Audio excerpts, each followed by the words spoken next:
Hi friends, welcome back to my channel. This is Rehta entertainments. Asura episode 4. ఇక స్టోరీలోకి వెళ్ళిపోదామా? కాసేపటికి ఎవరో వచ్చినట్లు అలికిడి అవగానే లేచాను. ఆ వాయిస్ అమ్మది. వెంటనే లేచి పరిగెత్తుకుంటూ అమ్మ దగ్గరికి వెళ్ళి అమ్మని అల్లుకుపోయాను. అమ్మ కూడా నన్ను చాలా మిస్ అయ్యింది అని తెలిసిపోయింది నాకు. నా నుదుటి మీద ముద్దులు పెడుతూనే ఉంది. అమ్మను చూసిన ఆనందంలో చుట్టూ నేను సరిగ్గా గమనించలేదు. ఎదురుగుండా అసుర చాలా కోపంగా గంభీరంగా మా అమ్మ వైపు చూస్తున్నాడు. అమ్మ నన్ను పక్కన కూర్చోబెట్టి నీకేం కావాలి, అసలు ఎందుకు ఇదంతా చేస్తున్నావని ఆవేశంగా అడిగింది. అసుర ఒక పెద్ద చైర్లో కూర్చుని కాలు మీద కాలు వేసుకుని చూస్తూ గట్టిగా నవ్వుతూ చాలా బాగుంది, నేనేమి చేశాను అని అన్నాడు. అమ్మ సీరియస్ అవుతూ కోపంగా, మీకు కోపం ఉంటే నా మీద కానీ మధ్యలో నా కూతుర్ని ఎందుకు తెచ్చావు, దానికి ఏమీ తెలీదు, దాన్ని వదిలే అని అంద అమ్మ. దానికి అసుర, నీ కూతురు ఎప్పుడైతే నేను పంపిన ఉంగరం తన వేలికి పెట్టుకుందో అప్పుడే తను నన్ను యాక్సెప్ట్ చేసింది, మధ్యలో మీరెవరు అని అన్నాడు. దానికి ఆ ఉంగరం గురించి దానికి తెలీదు, నేనే బాగుందని దాని వేలికి నేను పెట్టాను అని అంది. ఇంకా మంచిది, నువ్వే నీ కూతురు నాకు దగ్గర చేసావు, సూపర్ అని అట్టహాసంగా నవ్వాడు. అమ్మ అదంతా నాకు తెలీదు, నువ్వు నా కూతుర్ని వదిలేయాలి, ఇదిగో డైవర్స్ పేపర్స్, మర్యాదగా పేపర్స్ మీద సైన్ చేసి ఇవ్వి అని అడిగింది. లేకపోతే నా లాయర్తో నువ్వు నా కూతుర్ని కిడ్నాప్ చేసావని కేసు పెడతాను, జాగ్రత్త అని మాస్గా వార్నింగ్ ఇచ్చింది అమ్మ. అసుర, ఏమి చేసుకుంటావు చేసుకో అత్త, సమీర్ నేను ప్రాణం పోయినా వదిలి వెళ్ళను అని అంతే ఈక్వల్ టోన్తో వార్నింగ్ ఇచ్చాడు. ఇంతలో మాలతి వాళ్ళ నాన్నగారు ప్రసాదరావు అంకుల్, ఆయన పెద్ద క్రిమినల్ లాయరు, ఆయన ముందుకు వచ్చి ఇలా అన్నారు. ఇది పద్ధతి కాదు, ముందు మీరు కూర్చుని మాట్లాడుకోండి ప్లీజ్, ఇలాగైతే ఈ సమస్య పరిష్కారం కాదు అని అమ్మని ఒప్పించారు. సరే అయితే అని అమ్మ మాట్లాడడం మొదలుపెట్టింది.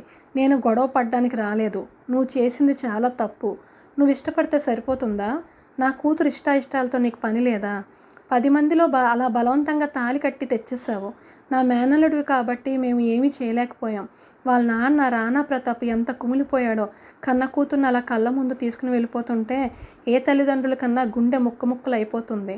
దానికి అసుర నవ్వుతూ, అవునా అత్త, మరి నువ్వు తాతయ్యను వదిలేసి వెళ్ళిపోయినప్పుడు తాత పరిస్థితి ఏంటి, నిన్ను వెతుక్కుంటూ వచ్చిన నాన్న శత్రువుల చేతికి దొరికి చనిపోయాడు, చిన్న వయసులోనే నాన్న చనిపోయాడు, నన్ను ఆడించి ముద్దు చేసిన అత్త ఏమైందో నాకు తెలీదు, అమ్మ ఏడుస్తూ ఉండేది, ఎవరిని అడగాలో తెలియక 5 ఏళ్ల వయసులో నేను ఎంత నలిగిపోయానో నీకేం తెలుసు అత్త అని ఆగాడు.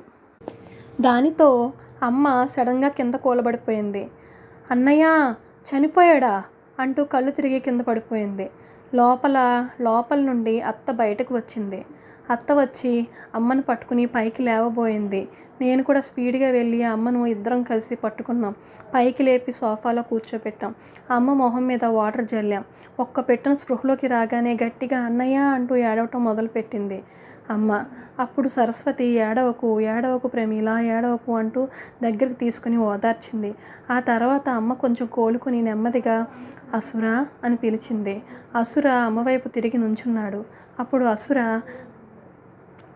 అమ్మవైపు తిరిగి నుంచున్నాడు. నీకు 4 years ఉంటాయి అసుర, నాకు ఇంట్లో సంబంధం చూశారు, నాకు అతడు నచ్చలేదు, నేను అప్పటికీ రానాని ఇష్టపడ్డాను, మా నాన్నకి అన్నయ్యకి కూడా చెప్పాను, ఇద్దరు వినిపించుకోలేదు, చాలా బతిమలాడాను, నాకు సంబంధం కోసం వచ్చిన వాళ్ళు చాలా డేంజర్ వాళ్ళు, అతని పేరు పశుపతి, నన్ను చాలా బెదిరించాడు, తను తప్ప వేరే వాడిని చేసుకుంటే నన్ను చంపేస్తానన్నాడు, అంతేకాదు అతనికి మన ఆస్తి మీద కన్ను ఉంది, అందుకే నేను ఇంట్లో ఎంతో చెప్పి చూశాను, లాభం లేదు అనుకుని నా ఫ్రెండ్స్ హెల్ప్ తీసుకుని బయటికి వెళ్ళి రానాని పెళ్లి చేసుకున్నాను, ఇదంతా మీ అమ్మకి కూడా తెలుసు అంది.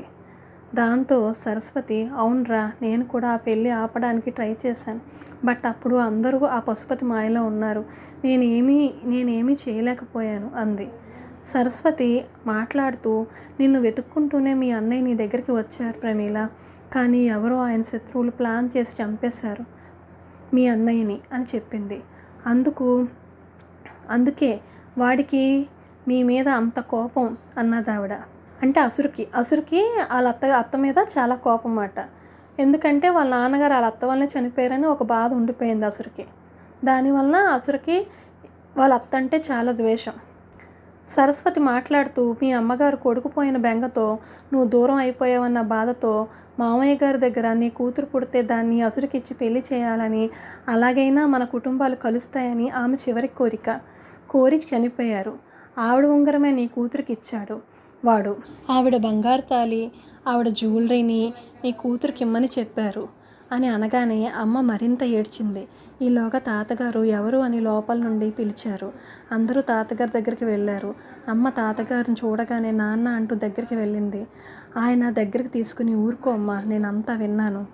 మేము నిన్ను అర్థం చేసుకోలేదు. నిన్ను అర్థం చేసుకుని వచ్చిన అన్నయ్య ఇక మనకి లేడు అని అన్నారు. దానికి అమ్మ చాలా ఏడుస్తూ తన అన్నయ్య అమ్మ ఫొటోస్ చూసి చాలా ఏడ్చింది. సరస్వతి అత్త అమ్మను తీసుకుని రూమ్లోకి వెళ్ళింది. సరస్వతి అత్త అమ్మను కాసేపు ఓదార్చింది. అమ్మ కాసేపటికి తేరుకుంది. సరస్వతి అత్త స్వయంగా ఆవిడే కాఫీ తెచ్చి అమ్మకిచ్చింది. ఏమైనా తింటావా అని అడిగింది. ఆమె నిర్లిప్తంగా ఏమీ వద్దు అని సమాధానం చెప్పింది. ఇప్పుడు నా కూతురి పరిస్థితి ఏమిటి వదినా అని అడిగింది ప్రమీల. అత్తయ్య నవ్వుతూ పక్కనే ఉన్న నన్ను చూసి, నా కొడుకు అసుర నీ కూతుర్ని అత్తయ్య గారు చేసుకోమన్నారని కానీ, నీ మీద కోపంతో కానీ పెళ్లి చేసుకోలేదు. తను చాలా నచ్చి చేసుకున్నాడు. ఒకసారి పని మీద ఒక ఫ్యాషన్ షోకి చీఫ్ గెస్ట్గా వెళ్ళినప్పుడు సమీరాని చూశాడు. అక్కడ తను చాలా టాలెంట్తో డ్రెస్సెస్ డిజైన్ చేసి వితిన్ 1 అవర్లో ఏదో ప్రాబ్లం వలన ఆగిపోవాల్సిన షోని సక్సెస్ఫుల్గా ఆగిపోకుండా నడిపించింది. తను ఒక స్టూడెంట్ అని తెలుసుకుని చాలా ఇంప్రెస్ అయ్యాడు. అలా చాలాసార్లు తను కలిసినప్పుడల్లా తన గురించి నాకు చెప్తూ ఉండేవాడు. ఒకరోజు తన కోసం ఎంక్వైరీ చేస్తే తను నీ కూతురని తెలిసింది. అసుర 2 సార్లు తను కలవడానికి వచ్చాడు. ఆ వచ్చిన 2 సార్లు కూడా తనకి యాక్సిడెంట్ అయిపోయిందంట. 2 సార్లు తనే కాపాడాడంట. ఆ 2 ఇన్సిడెంట్లు చూసి అసుర ఎవరు తనకి యాక్సిడెంట్ చేయిస్తున్నారని కనుక్కున్నాడు. యాక్సిడెంట్ చేయడానికి వచ్చిన ఒక డ్రైవర్ని అసుర పట్టుకున్నాడు. వాడిని ఎంక్వైరీ చేస్తే వాడు అక్కడికక్కడ చనిపోయాడు, తను పొడుచుకుని. దీంతో సమీరాకి థ్రెడ్ ఉందని తెలుసుకుని, నువ్వంటే ఇష్టం లేని వారు నీ కూతురిని చంపాలని చూస్తున్నారని తెలుసుకుని, తను ప్రాణంగా ప్రేమించిన అమ్మాయిని ఎవరో చంపేస్తారని తెలిసి వెంటనే దాన్ని అందరి ముందు పెళ్లి చేసుకున్నాడు. అందుకే అసుర దాన్ని పెళ్లి చేసుకుని ఇక్కడికి తీసుకుని వచ్చాడు. నీ కూతురు ఇష్టం లేకుండా నేను ఇక్కడ తన్ని ఈ బంధంలో ఉంచను. వారిద్దరికీ 2 నెలలు టైం ఇవ్వి.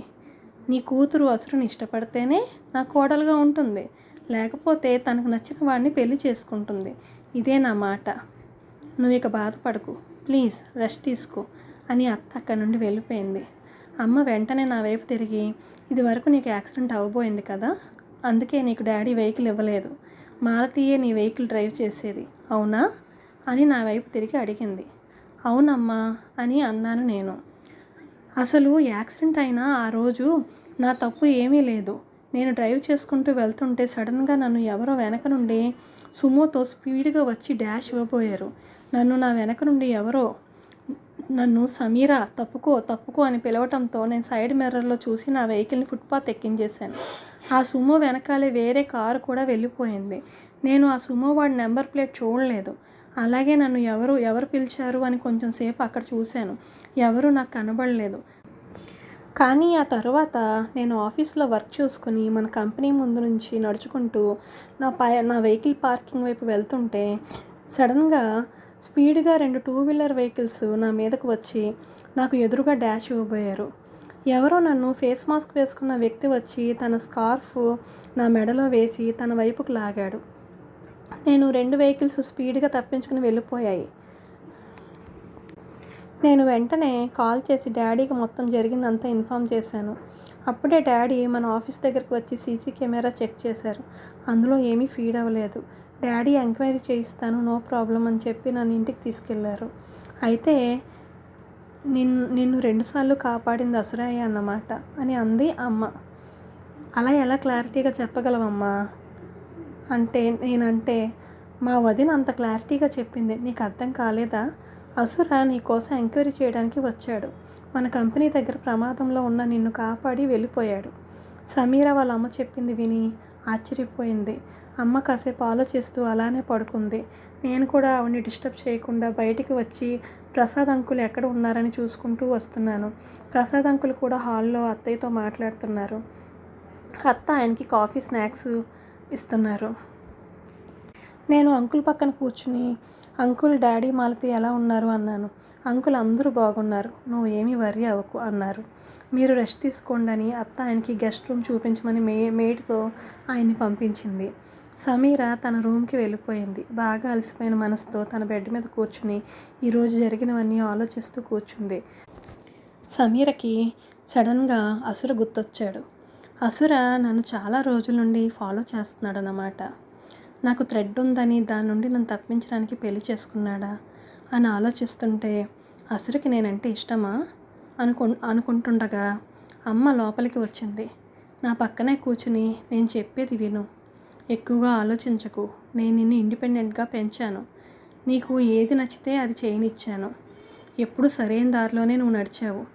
ఇప్పుడు అమ్మమ్మ అడిగిందని ఎవరో నేను సేవ్ చేశారని కాదు, ఇది నీ లైఫ్, నువ్వు ఎలా ఉండాలనుకుంటున్నావో అదే ఇంపార్టెంట్. నీకు నచ్చినట్లు నువ్వు ఉండమ్మా, ఇక్కడ ఎవ్వరూ నిన్ను ఏమీ అనరు. నేను నిన్ను ఇక్కడ నుండి మీ తాతయ్యతో మాట్లాడి తీసుకుని వెళ్ళిపోగలను, కానీ నిన్ను ఎవరు అటాక్ చేస్తున్నారో నాకు తెలియదు. నువ్వు ఇక్కడ ఉండటమే కరెక్టు. నిన్ను ఎవరు అటాక్ చేస్తున్నారో అసుర తెలుసుకుని వాళ్ళని వదలడు. వాడు 16 years ఏజ్ నుండే వజ్రా గ్రూప్ ఆఫ్ ఇండస్ట్రీస్ని ఒంటి చేత్తో నడిపించాడు. ఎంతోమంది బిజినెస్ రైవలరీస్ని సింపుల్గా వాడి రూట్ నుండి తప్పించేవాడు. కాబట్టి నువ్వు ఇక్కడే ఉంటే నీకు సేఫ్ అనిపిస్తుంది. సమీర ఇబ్బందిగా ఫేస్ పెట్టి, అమ్మా మరి అని ఏదో చెప్పేలోపే ప్రమీల, నువ్వు ఇక్కడే ఉండి నీ కెరియర్ని స్టార్ట్ చేయి, అత్తతో నేను మాట్లాడతాను. నీ ఫ్యాషన్ డిజైనర్ ఫైనల్ పీజీ కూడా కంప్లీట్ అయిపోయింది. ఇంకా నువ్వు ఏమీ ఎక్కువ ఆలోచించుకో, నీ లైఫ్ నీ చేతిలోనే ఉంది. నీకు ఇష్టమైతే ముందుకు వెళ్ళు, లేకపోతే అక్కడ నిలబడి ఆలోచించు, కంగారు పడి రాంగ్ డెసిషన్ తీసుకోకు అని చెప్పింది. లవ్ యూ రా అని చెప్పి నన్ను దగ్గరకు తీసుకుని ముద్దు పెట్టుకుంది. బ్యాగ్ తీసుకుని లేచింది. ఎక్కడికమ్మా అని అడిగాను. నాకు ఫ్లైట్కి టైం అవుతుంది, వెళ్ళొస్తాను, మీ నాన్న చాలా కంగారు పడుతున్నారు, అన్నీ సర్దుకున్నాక ఆయన్ని కలుద్దు కానీ, ఓకేనా? నాకు డాడీని చూడాలని ఉంది అంది సమీర. ఇప్పుడు వద్దు, పరిస్థితులు కొంచెం మన కంట్రోల్లోకి రాని, ఇన్ని మిస్అండర్స్టాండింగ్స్ మధ్య నువ్వు మీ నాన్నతో మాట్లాడొద్దు, తనకు అసలే టెన్షన్ ఎక్కువ. నేను వెళ్ళి మీ నాన్నతో మాట్లాడి నీతో మాట్లాడిస్తా, ఓకే? మరి నువ్వు చిన్నపిల్లవి కాదు, ధైర్యంగా ఉంటావు కదా అంది ప్రమీల. ఈ ప్రమీల రాణి పేరు నిలబెట్టాలి, ఓకే అంటూ కూతురికి ధైర్యం చెప్పి కిందకి నడిచింది ప్రమీల. సమీర కూడా వాళ్ళ అమ్మ వెనకే వెళ్ళింది. సరస్వతిని చూసి ప్రమీల, వదిన నేను వెళ్ళొస్తాను, ఫ్లైట్ టైం అవుతుంది. అసుర ఏడి అని అడిగింది ప్రమీల. సరస్వతి వెంటనే అసురుని పిలిచింది. అసుర వచ్చి ప్రమీల ఎదురుగుండా నుంచున్నాడు. ప్రమీల అసుర వైపు చూసి, జరిగిన దాన్ని నేను మార్చలేను, బట్ నేను చాలాసార్లు నీ కోసం ఆలోచించేదాన్నిరా, నువ్వంటే నాకు ఇష్టం. మా అన్నయ్యని చంపినవాడు దొరికితే వాడిని నా కళ్ళ ముందే వాడిని చంపాలి. నువ్వు నా కూతురు జాగ్రత్త, అది నా ఆరో ప్రాణం, దాన్ని కాపాడుతావని నీ దగ్గర వదిలి వెళ్తున్నాను. మీ అమ్మ నేను ఒకటి ఆలోచించాము, ఒక 2 నెలలు మీకు టైం ఇస్తున్నాం. ఈలోగా సమీర నిన్ను యాక్సెప్ట్ చేస్తే ఓకే, లేకపోతే తను నువ్వు వదిలేయాలి. నీకు ఓకేనా అని అడిగింది. సరే అన్నట్టు తల ఊపాడు. వెంటనే ప్రసాదరావు గారు దగ్గర అగ్రిమెంట్ పేపర్స్ తీసుకుని సైన్ చేయమని ప్రమీల అడిగింది. అసురని ప్రమీల ఎన్నో బిజినెస్ డీల్స్ ప్రొఫెషనల్గా చేయటం సమీర చూసింది. బట్ ఫస్ట్ టైం ఇంత ప్రేమగా ప్రశాంతంగా మాట్లాడటం ఆవిడ. ఇక్కడికి వచ్చిన దగ్గర నుండి అమ్మలో వచ్చిన మార్పును చూస్తుంటే సమీరకు చాలా కొత్తగా అనిపించింది. అసుర చాలా యాటిట్యూడ్గా చిన్న స్మైల్ చేస్తూ అమ్మ చేతిలో ఉన్న పేపర్స్ని తీసుకుని వాటి మీద సైన్ చేశాడు. అమ్మ పేపర్స్ తీసుకుని తాతగారు రూమ్ వైపు నడిచింది. మేమందరం బయటే ఉండిపోయాం. తాతగారితో మాట్లాడి బయటికి వచ్చి నా వంక చూసి టేక్ కేర్, బాయ్ అని చెప్పి నా ఫోర్హెడ్ మీద ముద్దు పెట్టుకుని కారెక్కి ప్రసాద్ అంకుల్తో కలిసి వెళ్ళిపోయింది. నాకు చాలా బాధగా అనిపించి అక్కడే అలాగే నిలబడిపోయాను. సమీరని ఎవరు అటాక్ చేస్తున్నారు? అసుర తెలుసుకుంటాడా? అటాకర్స్ నుంచి అసుర సమీరని కాపాడుతాడా? ఈ లవ్ స్టోరీ ఎక్కడికి వెళ్తుందో మనం వేచి చూద్దాం. ఎపిసోడ్ 5లో మిమ్మల్ని కలుస్తాను. Please like, share and subscribe. మీ అమూల్యమైన ఆదరణను మాకు కామెంట్స్ రూపంలో తెలియజేయండి. మర్చిపోకండి. Thank you friends.